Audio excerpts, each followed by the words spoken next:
What's going on, all you Facebook Live and YouTube Live fishing freaks? I'm by myself here for a few minutes. JR was on the lawnmower and forgot that it was Tuesday. So I'm going to be on here for just a second until he gets on here by myself.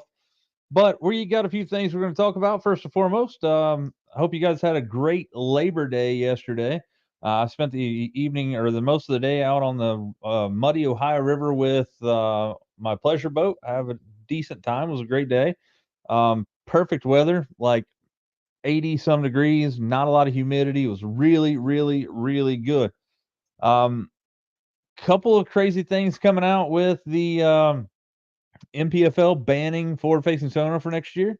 We'll kind of get weigh in on that and see what everybody's got going on. Maybe we see from everybody's opinion about that as far as the MPFL and things. Hey, Andrew Six, doing everything's going good, man. Still haven't got my boat back. Still at Swartzel's Marines. Been there, I guess, about 3 weeks now.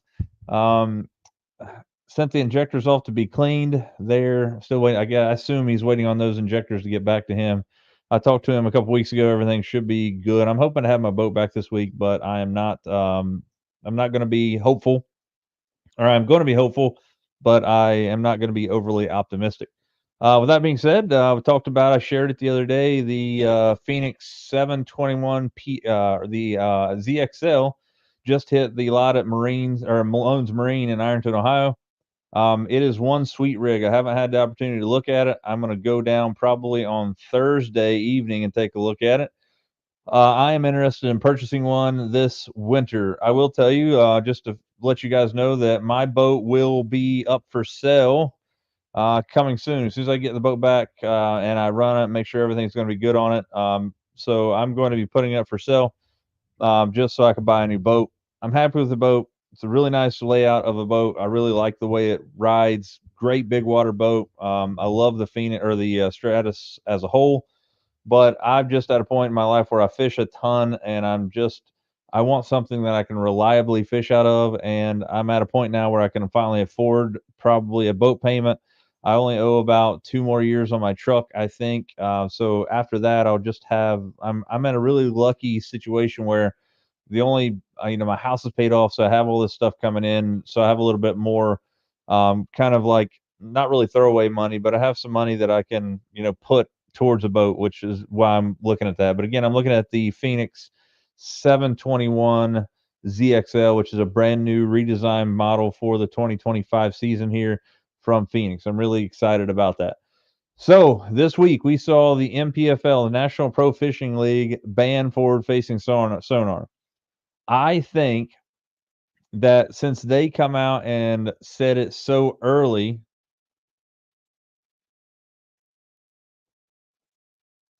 if since they said it so early, I think that BASS and um, FLW or MLF will wait and see, use them as a guinea pig. They will just put some stipulations on us this year. I look for screen size, and we are looking at. I think that they're not going to tick a lot of people off right off the bat. Whereas the MPFL said, you know what, we're banning it totally. You can't have it on your boat. We're not using it half the day. We're not doing screen sizes. You can have as many screens as you want, but you don't get real time forward facing sonar. Now, I see that good and bad. A lot of people say that there are going to be a lot of like old timers or old heads in the fishing world jump ship and go there because of forward facing sonar. That could be true. You may see people like, but the payouts aren't, they're big, but they're not as big as MLF or BASS, I don't think. Um, so that's one thing. Like I could see people like Clark Winlet or somebody like that going over, somebody that's voiced their opinion about forward facing sonar. I guess we'll just have to see if Randy Blockat makes the transition there, because we all know that he hates forward facing sonar. Again, I've said it 100 times. I feel like that I am in a situation where I um, I like it. I use it. I enjoy using it. Do I think you have a severe advantage over people that don't have it? I do believe so. But it's not as easy as everybody thinks. I saw Jimmy Boone on here. He'll tell you he's really good with a live scope, but it takes time to learn it. I wanted to spend this summer really dialing in my skills with forward-facing sonar, and as you know, my boat has not been very cooperative. So that's just something I'm going to look forward to. But it's not like I think everybody has this misconception with forward-facing sonar is that you go out and you just catch fish. It's not fishing anymore; it's just catching, and that's not the truth. I don't think that's it at all. Um, I guess Jimmy, you're probably right on that. If I'm putting it towards the boat, I guess it is throwaway money because that is a definitely a want and definitely not a need. I have a boat right now. So anyway, with that being said, today we're going to talk about one of my favorite fall fishing techniques, and really not just a fall fishing technique, but a fishing technique that I like all year long, and that's going to be the shaky head. The shaky head comes in all different shapes, sizes, and I have been digging into it a lot more this summer because I haven't been fishing a ton, trying to figure out ways to make what I already have in my boat work. Again, I've said it a million times. I think that fishing lures catch more fishermen than or fishing people than they do fish. Big glide baits and things like that. Which by the way, I'm still working on my glide bait to perfect it. I'm hoping to have them done by this fall, but it's going to take a little bit of time. I'll let you guys know when that happens. Now, another thing is that there's a lot of new techniques that come out. It's like you look at those little fuzzy dice thing that the Japanese anglers are using and they're catching fish on or what have you. I think that the opportune moment to catch a fish is twofold. One, you got to be around fish. That's obviously the biggest issue, and I think that's where forward-facing sonar comes in for me.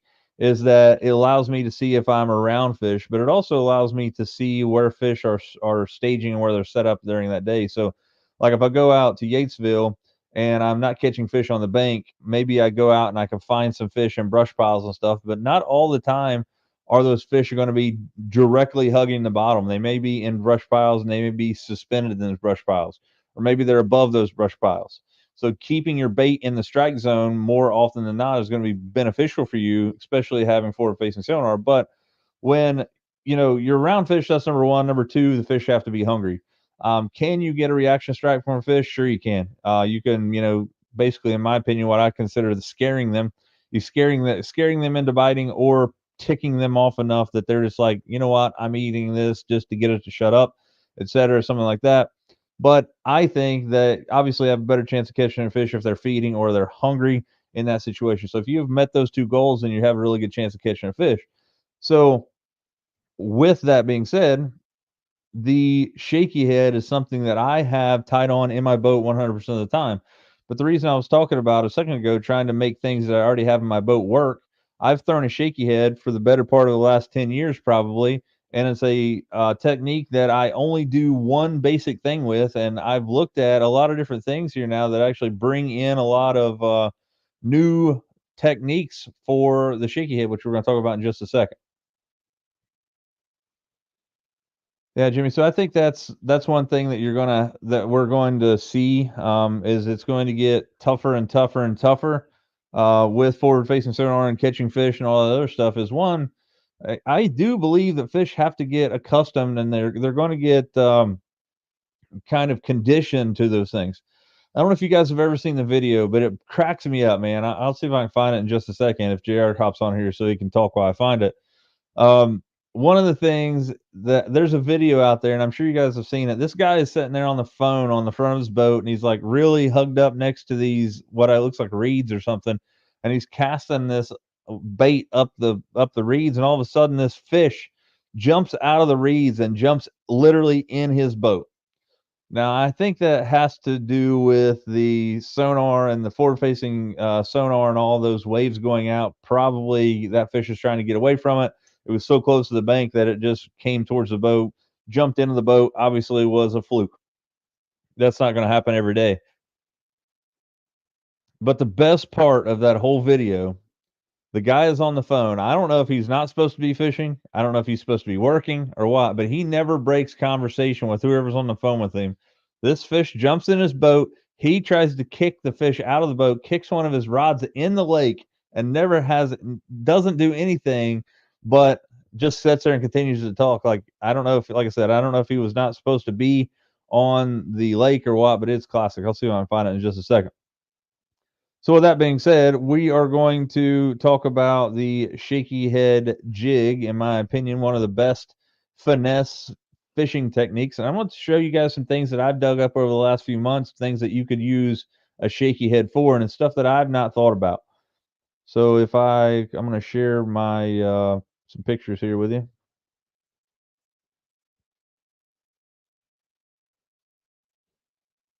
We'll grab this really quick.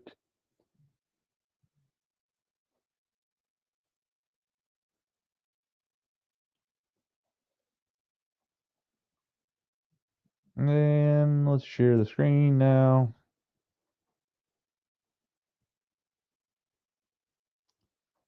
All right. So these are some shaky heads that are, I would say, poured by somebody else.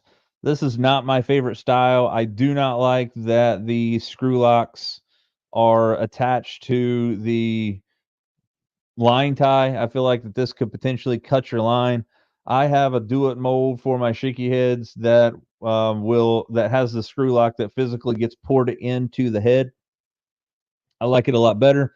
One of the things that you're going to have to dig into with the shaky head is that there are literally hundreds, if not thousands, of different types of shaky heads on the market. And shaky heads that are on the market could be some that are poured. Like myself, I use Do It molds. They have a finesse jig that's the exact same thing. But one of the major things that I look at when I come down to the shaky head is the fact that you can have different hook sizes with the same amount of weight on the head.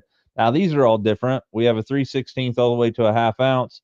I have a shaky head mold that I believe goes all the way to 5/8, and it may even go to a 3/4. I really like a really heavy shaky head if I'm fishing deep water, but the size or the ot of hook that you're going to use is kind of dependent on what baits you're using. I personally, if I'm going to think about having a standard shaky head that I'm going to use 90% of the time, is going to be similar to the second one right here, this 1/4 ounce, but it is going to be with a 5/0 hook. I like the 5/0. It's a little longer shank. I can get that hook point farther back in the shaky head. And if you notice these shaky heads here, they also have this, they have a flat cut section on the bottom of the head. Does that make it stand up when you cast it? Well, I think that's kind of, I need to do some underwater footage here soon to see what happens. Do I think that they potentially could land on there and stand up? Yes, I do think that there's a great chance that that could happen. Do I think it hits like that 100% of the time? No, I do not think that a flat, shaky head like this is going to stand up like you see here on these tables. I think that's best case scenario. Um, but the reason that I like the screw lock being in the head is the fact that this thing can move around. I don't like that. I like my shaky head to be one, one with the worm, if you will. So let's dig into something else. Now, if you think about that, um, you have to think about a shaky head and how to rig it. And this is basically the exact same head here. So let's share this right here really quick.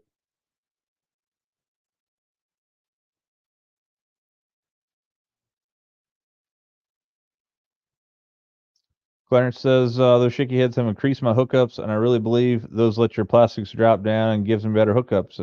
So that could be true. So let's look at this right here. This is the same situation, but how it's rigged here. Now this is how you're going to rig a shaky head minus one thing. And I'll show you a video of it in just a second here. The shaky head here. If you notice here on the bottom here where the screw lock is, it looks like those are just clip-on screw locks. And if that's the case, then you can add those to pretty much any shaky head. This shaky head kind of looks like a Buckeye Lures spot remover to me. But having the hook exposed like this, in my opinion, is not it's not the way to go. It's no bueno. The reason that is because if I'm fishing a shaky head, I want this thing to be in amongst the brush, and I want it to be in weeds, and I want it to be in rocks. I fish shaky heads around rocks more than anything. And if you have that hook exposed like that, you're going to get hung up. We all know that exposed hook means that you're going to get hung up. and that is not good. Now, I will tell you, there's something very simplistic that you can do to this, and I'll show you a picture in just a second. It's called text posing it. Now, where does that word come from, or where do those two words come from? I have no clue. But you're just basically taking your lure and stretching it this way and putting the hook point in. So I'll show you a picture of that really quick. Um, Here are kind of three rigs, kind of ways to rig it. I would probably go with two of the three and leave the one alone, which I'll show you here. Um, so given here, there are three different types of shaky heads. Again, still have the clip-on screw lock. I really like the screw lock, but maybe those are the way to go. Clarence, maybe you're onto something. I like the ones that have the screw lock coming out of the head. That's just me. Very top one, exposed hook. That's what we were just showing a second ago. I would stay away from this thing 90% of the time, guys. This is a shaky head that's going to be fished 90% of the time right on the bottom of the lake or the river or whatever you're fishing. If you have an exposed hook, you're going to get hung up. It's not if, but when. Now, this text pose here in the center is not really true. This hook point right here should not be outside. You'll just basically grab your bait and pull it forward a little bit and just kind of snag the point of that in the edge of this bait. And then the Texas rig here just kind of has it rigged up basically like a heavy flipping hook. I'm not a huge fan of this. As Clarence mentioned a second ago, when you set the hook, this whole piece of plastic has to go down the hook, and it has to then expose the hook so you can actually set the hook or get a good hookup ratio. If you're using a really hard plastic, which I'll talk about in just a second, Larry Slack sent me a video today from, I think it's World's Worst Fishing on YouTube. There he come out, or he was talking about a new Senko mold that you can pour your own Senkos and have a different texture of plastic in the center, like a really hard plastic, so you can wacky rig it and not have to throw it off. But again, when you set the hook, you're going to have a fish's mouth kind of bite down on that right here, and you're going to have a pretty good amount of force to set the hook there. So it's one of those things where I would stay away from the top one and really the bottom one and just expose it. And I mentioned a second ago some of the ways that you can fish, a shaky head. And if we just look at the standard way to fish a shaky head or the standard way to rig one, in my opinion, that's basically with a straight worm or some kind of cutter worm or something like that, similar to this right here. This is a Senko, which is a really thin Senko, and then you have a cut tail worm. These are standard types of ways to fish a shaky head. I also will throw like a Zoom speed crawl on here. One of my favorite shaky head worms on the planet, and it's not designed for this, but the Jackall Flick Shake. It's a lot smaller, it's a lot thinner. And I'll show you a picture of those in just a second. I love putting these worms on these shaky heads. Now, one thing that I do that not a lot of people that I see do is shaky head a big giant worm. I'm talking like 10, 11-inch worm. And I just think it gives you a little bit more action when you have your shaky head jigging or bouncing along the top of those those rocks and stuff that you're fishing in. So that's going to be why it is. Now, when I talked about shaky head and doing some things differently that I hadn't thought of, this is what I'm talking about right here. And this is not my idea, by the way. This is from another article that I was reading. But one of these right here in the center, I'm going to talk about here, and it's something that it kind of goes kind of with the forward facing sonar that is the fishing world of today. But again, we have the shaky head here set up with a crawl style bait. Again, I throw baits like this all the time. The Jackall Chunk Crawl, which rest in peace to those. They have been discontinued. It like has wrecked my world this year. I still have like 15 bags left, but as far as I know, you can't buy them anywhere. You might be able to get them from Tackle Warehouse or something, but Jackall did discontinue them. Zoom Speed Crawl, Zoom Speed Crawl Magnum, Rage Bug, something like that. And obviously the far right hand side here, this is just a cut tail worm. We just saw that a second ago, straight tail worm. Now these two right here in the center are something that I never thought of, or we can go even farther in this. So if you look at that center one there, which is basically we have this is a forward facing sonar bait in my opinion. I like the fact that you can rig this and hover stroll it or do something like that to throw these baits at a fish that you see suspended on forward facing sonar. but this is also something that you can fish the bank with. So you can be fishing the bank with this thing, and then if you see a fish on forward-facing sonar, you can cast this same bait. Whereas most of the time, you have a hook that's exposed on a regular swim bait, so you really don't have the option to like throw this in and around brush that often. Jimmy and I had a conversation over the summer, or actually in the spring. He was kind of trying to impart some knowledge on me how to use forward facing sonar. And he was telling me that there were some fish that were around timber and stuff. And one of the things he was telling me is that you can't, you can only see them for a certain amount of time where they're swimming in and out of this brush and this timber. And you gotta kind of have to set your boat up, and you kind of have to wait for the right amount of time to or right opportunity to cast those fish. Well, something like this makes that a little easier, in my opinion, because you have a text posed hook. You're not going to get, unless you get something wrapped up in your line or you wrap up a twig or something, you're not going to get hung up usually. So I really like this for an idea for forward facing sonar use as well. Again, I could be going down the bank. I can use this like a shaky head. But if I see a fish on forward facing sonar that's suspended, I could throw this bait as well. Now, the bottom one here I really like too. And this is some sort of a swimming minnow. This looks sort of like a rage tail or something that's made by Strike King. I couldn't tell you exactly what it is. Um, but I really like that as well. And I feel like that this is also a bait that you could use in two situations. You could throw this in forward facing sonar mode. You could also throw it down the bank. You could also take this and swim it fast across grass or over top of brush piles or something like that. The cool thing about this is when this thing drops, and that's one of the key features of a shaky head, in my opinion, is that I feel like that when the lure drops, that rapid descent is where I get bit a lot of times. So this is something that you can drop in a brush pile, drop on the edge of a tree, drop somewhere where you're not going to have to really worry about losing your bait. Now, if you do lose it, you're out, $1 for the bait and the shaky head, as opposed to, a lot of these forward-facing sonar jig heads and stuff that are 10 to 12 bucks for a pack of them. A lot of that stuff is tungsten. You can get away with throwing lead here, in my opinion. So those are a couple of things that I had never thought of when it come to using a shaky head. And again, that's just something digging through and looking at new techniques and trying to figure out ways to catch fish with techniques that I already know and trying to better myself here. And again, so this is another one here. This is the same deal.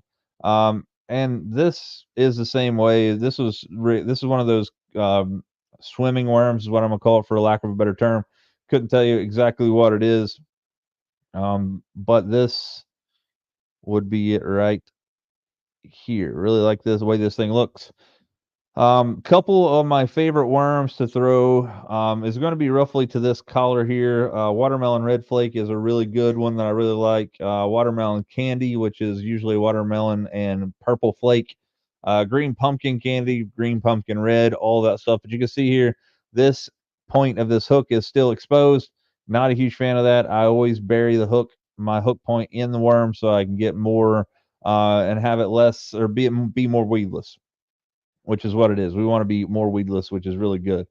Another thing is when you think about that, let's look at some of the worms that I like to throw on my shaky head. Now, again, what I'm showing you here is not the end all be all resource. Go out and do your own research and find a bait that you really like. But my favorite worm to throw in this is going to be one of these two worms here. First one is going to be the Jackal Flick Shake. I like the 4.5 or 4.8 inch, and this cola color right here is my absolute favorite. I really like it. It really resembles a nightcrawler or an earthworm of some sort. You get into the 5.5 and a 6.5 inch worms here, and you will notice that they do get a little bigger. They get a little thicker. My favorite for the shaky head is this 4.8. I was looking here, and it looks like a lot of these are discontinued or out of stock. I hope that's because people have been buying them out, and this is not discontinued. But anyway, the 4.8 Jackal Flick Shake, really like that a lot. The next one is going to be a Yum Dinger in. See, I'll save.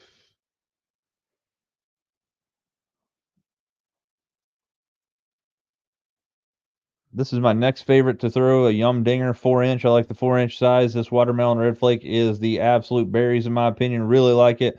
Really good for clear water. Still can be seen in some stained water. Probably not going to be throwing in muddy water. You might want to look at something like a black blue flake or something with a chartreuse tail. This is also one of my favorite shaky head worms on the planet. No, I'm sorry, not shaky. This is one of my favorite wacky rig baits as well.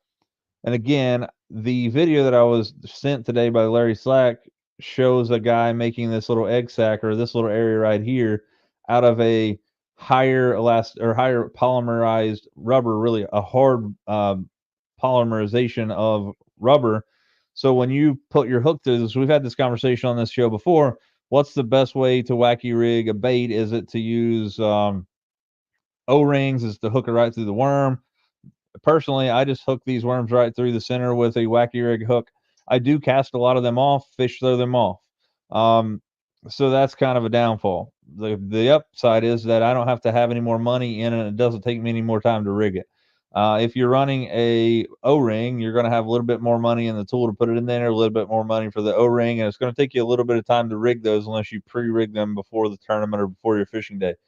The idea here is that this rubber here in the center section is harder. It's a harder formulation of rubber, so you actually get the best of both worlds. You have a really soft edge or on the end, so you get that action that we like on that wacky rig for the fall. But this center section right here, where you're going to hook right below the egg sac, is going to be um, really tough rubber. It's going to be really tough. It's not going to be like Z-Man where you can pull it and stretch it. It's going to be just almost hard rubber where you can get your hook through there, keeps you from casting your baits off. So I'm interested in seeing that actually how that works. It's another mold to see what's up. What's up, Larry? Thanks for sending me that video. It was a cool video, man. Next one that I really like a lot is the Zoom shaky head worm, which, as you can guess, is designed directly for the shaky head technique. Tons of different collars here in this. They don't have all the collars here. Trust me, unless Zoom has discontinued these things.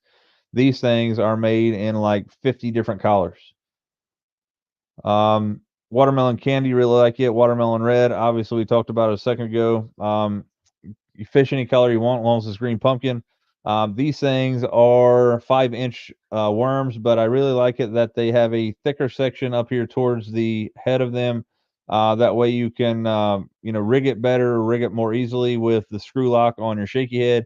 And this thinner tail gives you a really nice action on your bait.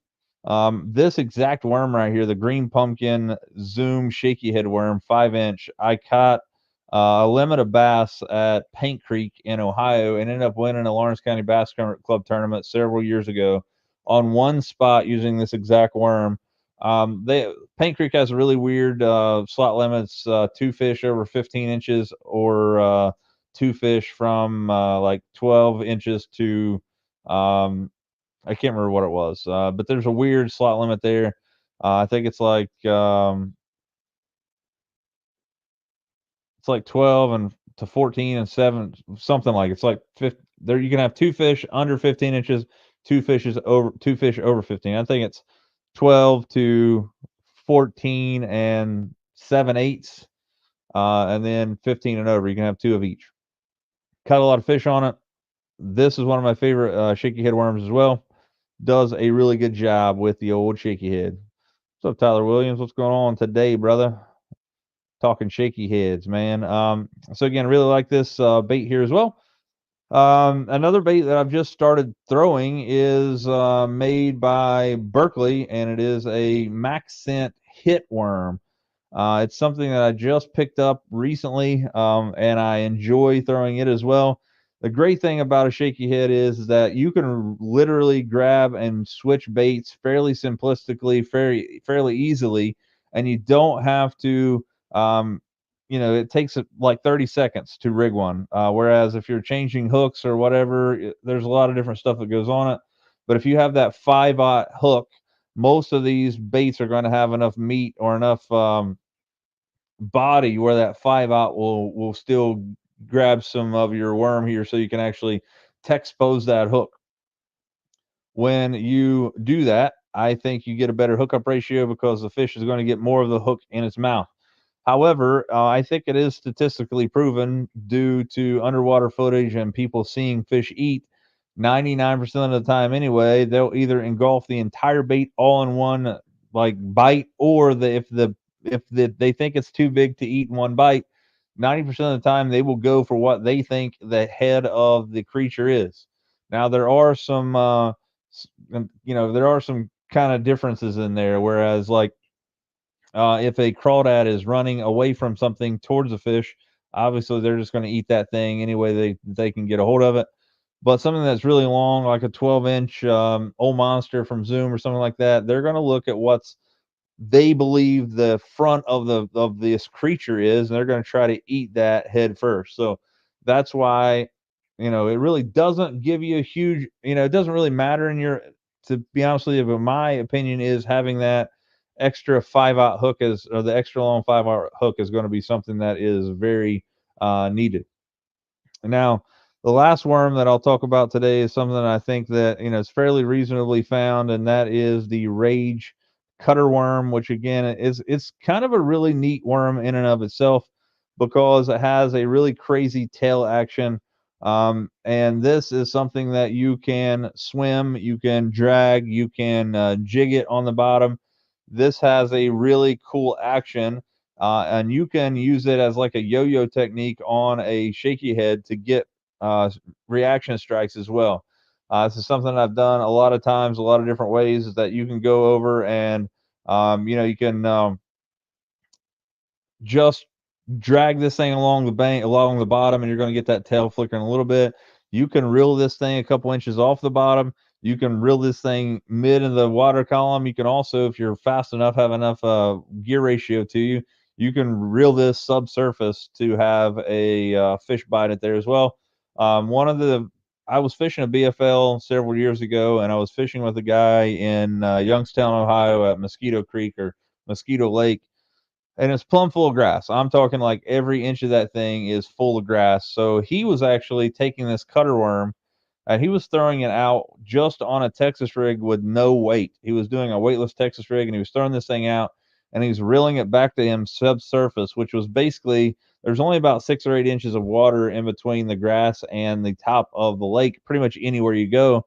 So he was reeling this subsurface and he absolutely wore the fish out. I ended up catching a lemon on a popper, but he caught twice the fish I did. But it was weird because the fish that were eating the popper seemed to be a little bigger. I ended up having more weight than he did as a co-angler, but he was caught double the amount of fish. If you've never been to Mosquito Creek or Mosquito Lake in Youngstown, Ohio, you should definitely go. It is a fun little lake. It's not really giant. You can run across it in 10 minutes, probably off from one end to the other. There's a bridge down there on the other side of the bridge. It's really shallow, so be careful in there. But if you like to grass fish, if you like to pitch and flip in grass, it's definitely some place you should go. But the reason I mentioned Mosquito Creek is the fact that Mosquito Creek was one, or Mosquito Lake was one of my favorite places to throw a shaky head at. A couple years ago, matter of fact, it was in 2020. It was during COVID. I was off work and I was tired and I was sick and tired of being at home. And I was like, I'm going to do some fishing somewhere. So I packed the tent. I knew I wouldn't be able to get in a hotel, and I knew I wanted to stay away from people because I didn't know what was going on during that time. So me and Kyle packed our trucks, got our tents, and then we went to Mosquito Creek and fished with a couple buddies of ours up there for 3 days. But we absolutely put the smackdown on some fish using a shaky head. We were throwing a 4-inch yum dinger in watermelon red flake, and I'm telling you what, I'm glad I had a ton of them because I bet you I went through 10 bags of them in 3 days. We were just absolutely smashing fish. The biggest fish came from the son of the guy that we were up there actually fishing with, Kevin Flaherty. His son, Kevin Flaherty, caught about a 6-pounder on a shaky head up there. So there's some big ones in Mosquito Creek, but it is actually something that you definitely don't want to overlook around here as well. It's one of my favorite baits to throw in the river. If you find anything that has any rocks or any kind of ripple to it or any kind of riprap or something like that, just know you're going to lose some of these baits. If you get this thing deep enough into a big rock pile or something, you are going to lose it. It's just going to get wedged up. That's just the way it is. Now there are some shaky heads that are more easily that kind of like stay out of the rocks. I feel like that um, a football head, shaky head, probably will keep you out of the rocks more than anything. But I kind of like that slimline kind of silhouette of a standard shaky head, so it doesn't have that. My do it mold only pours. I do have two do it molds. I have one that has that flat spot, just like those ones that I was showing you, and I have a full round ball head as well. Just a quick note, this winter, I am going to start one. I'm going to make sure my glide baits are out this winter. I'm working on them ever so often whenever I can get a chance at work. My work schedule is crazy right now. I have so my class schedule is the way it is. I have 6 periods a day that I teach, and I have what's known as a planning period, which is 43 minutes for me to plan for my classes. Last year and up like the last 5 or 6 years, my planning period was my fourth period, which was right before lunch. So I had an hour and a half to get things done like that on my own time. Now I don't have that planning period anymore. I have a planning period, but it's not before lunch. So it just seems like I don't have a ton of time to get things done anymore. But I'm working on that. But I am also going to start making some spinner baits and buzz baits. And I'm not saying they're going to be as good as the tackle box, but I've been talking to Greg Drown and got his secrets. And I just bought probably, I'm guessing, 500 buzzbait mold or buzzbait blades from Brad at the tackle box. So I'm going to be pumping those things out. They will be painted just like you've seen at the tackle box. They will have the standard paint. Matter of fact, Greg Drown gave me all the paint that he used. He had left over. He gave it to me, so that will literally be the exact same paint that he had on him. My goal is to try to recreate the buzz baits and the spinner baits, as we all know that Greg Drown made at the tackle box, to have a resource that, one, I can have myself, but two, I can be able to sell them and recoup some of my cash. Depending on what hook I use, guys, the way things work anymore, things are crazy. As far as like how much things are, it looks like to even make any money at all on a buzzbait or a spinnerbait, I'm looking at $6 a piece on them. That's basically what Greg sold them for. So, and that's me making like $1 or something on them each one. So if I sell 100 of them, I'm gonna make $100. So I'm not going to, get rich on that. Now the glide baits, on the other hand, they're going to be expensive. They're going to be like a first come first serve deal where I'm going to make 10 or 12 of them here, and then once they're sold, I'll make a few more. But they're going to be something that's going to be in more niche marketed, which means that not everybody's going to be able to afford them. Not everybody's going to even want them. Not everybody's going to even want to throw them. And I understand all three of those. And my glide baits, if I look, the first run of them are going to be $100 a piece. And the reason I'm doing it for that cheap is the fact that I want to get people there and get them in the hands of people. And I want them to throw them, and I want them to catch fish on them to make sure that they're going to be fish catching machines, which I think they're going to be. And then I will ramp up the price on the 7-inch. They're going to be 150. And if I do an 8, I'm thinking about doing an 8 and a 9-inch glide, and they're going to be a little bit more expensive, but they're coming out soon. That will be here before the winter. That's going to be my winter project. But anyway, guys, we're about that 40-minute mark. I guess JR must have got caught up mowing his grass, so we missed him this evening. But with that, we are going to hop off here for the evening. Hoping I have my boat back very soon. And I'm looking to get out there and do some fishing. The weather is starting to break a little bit, so that is good news. The water's going to start cooling down. I looked at the Ohio River this weekend. The Ohio River is still in the 80s, but with the cooler nights that we're going to have, and the cooler temperatures over the weekends that we're getting, and later in the evenings, it's not going to be long until it's going to be October, November, and the lakes are going to be turning over, and we're all going to be wishing we were fishing when we're watching it snow outside. So we need to get out there and lean on them as much as possible. Again, I want to thank you guys for your support over the years. Right now, almost 5,000 subscribers. So if you guys haven't subscribed to my YouTube channel, I'm going to check to see here. Make sure I did not hit 5,000 a day. I did not. I am at 4,997 subscribers on YouTube. So if you guys could, on your social media, share my YouTube channel to get some, if I could get 3 people this evening to subscribe to my channel, I'd have 5,000 subscribers, which is a big goal for me this year. With that being said, we're going to hop off here for the evening. We'll be back out next week. In the wintertime, obviously, when we start getting closer to when we're not fishing, we're going to have a lot more content coming towards you guys in the way of live videos.